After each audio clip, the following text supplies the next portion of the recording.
যে চাপ দিলেই দেখবেন কালিটা উঠতেছে। প্রতিদিনই আমরা কলম ব্যবহার করি। কলমের ভিতরে কিভাবে কালি ও নিপ লাগানো হয় সেই প্রসেসটি আজকে দেখাবো। এটা হচ্ছে আমাদের কালি ভরার মেশিন। এই যে এখানে আপনারা প্রয়োজন অনুযায়ী কালিগুলো দিতে পারবেন। এই পটের ভিতর কালিগুলো দিয়ে তারপর আমরা কালি ভরবো। আমাদের অলরেডি কালি দেওয়া আছে।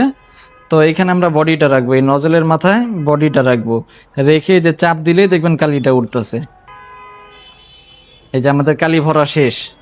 আমরা সর্বপ্রথম আমাদের এই মেশিন দিয়ে কালি ভরলাম। এখন হচ্ছে আমরা অ্যাডাপ্টার ফিটিং করব। এটা হচ্ছে আমাদের অ্যাডাপ্টার ফিটিং মেশিন। মেশিনের ভিতরে যে অ্যাডাপ্টারটা দিলাম, দিয়ে এখানে আঙ্গুল রেখে চাপ দিব, এই যে লেগে গেছে। কাজগুলো কিন্তু খুবই সহজ। এটা পুরুষ মহিলা ছোট বড় যে কেউ করতে পারবে।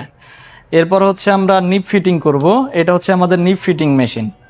এই যে মেশিন দুইটা দেখতে প্রায় একই রকম, কিন্তু কাজ দুই রকম। আমরা এই যে নিপের মাথাটা মেশিনের ভিতরে দিব, আর এক প্রান্ত আমরা এই যে এখানে লাগিয়ে দিব।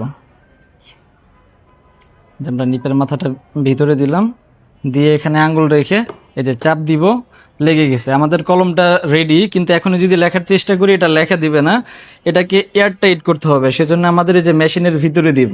এটার ভিতরে দিয়ে এটা সবকিছু দেওয়া থাকবে, কমপ্লিট সেটআপ। এটা 10 মিনিট ঘোরার ফলে কালির ভিতর যত বাতাস গ্যাস যা কিছু আছে সবকিছু বের হয়ে যাবে এবং কলমটাও